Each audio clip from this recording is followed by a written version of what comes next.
दोस्तों, जिंदगी हर किसी को मौका देती है। बस फर्क इतना है कि कोई उस मौके का फ़ायदा उठा लेता है और कोई उस मौके को छोड़कर आगे निकल जाता है। नमस्कार, मेरा नाम है आरजे राहुल और आपका बहुत बहुत स्वागत है आज की एक और नई कहानी में।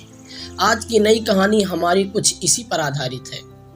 दोस्तों, एक बार एक राजा अपने राज्य के बीच सड़क पर एक पत्थर रखवा देता है। पेड़ के पीछे छुपकर ये देखने की कोशिश करता है कि सड़क में रुकावट डाल रहे इस पत्थर को कौन हटा कर आगे बढ़ता है। थोड़ी देर बाद लोगों का आना जाना शुरू हो जाता है। लोग आते हैं और उस पत्थर के साइड से होकर निकल जाते हैं। होते हैं ना कुछ लोग कि अपनी ज़िंदगी में तो सब कुछ अच्छा चल रहा है, अपने को किसी से क्या मतलब। कुछ लोग तो राजा को ही बुरा बुरा शब्द कहने लगते हैं कि कैसा राजा है, सड़क के बीचों बीच एक पत्थर पड़ा हुआ है और उसे हटवाने की सोच तक नहीं रहा है। फिर थोड़ी देर बाद वहाँ एक किसान आता है जिसके सर पर एक टोकरी होती है।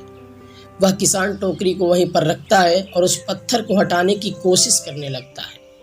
पत्थर भारी था इसलिए उससे हट नहीं रहा था, लेकिन उस किसान ने अपना प्रयास जारी रखा और एक टाइम ऐसा आया कि उसने उस पत्थर को सड़क के साइड में लगा दिया। किसान वापस आया और जैसे ही झुक कर अपनी टोकरी उठाने लगा तो उसने देखा कि पत्थर वाली जगह पर एक थैला पड़ा हुआ है।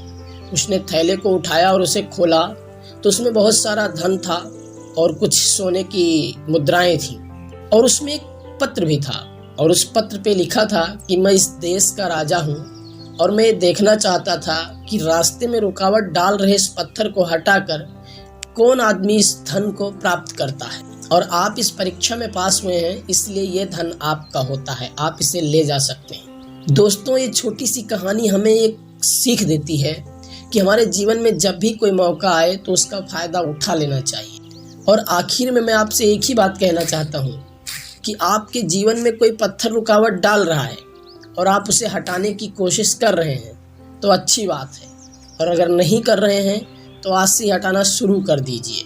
मैं आरजे राहुल आपसे विदा लेता हूँ। फिर मुलाकात होगी एक और नई मोटिवेशनल स्टोरी के साथ। तब तक के लिए जय हिंद, वंदे मातरम।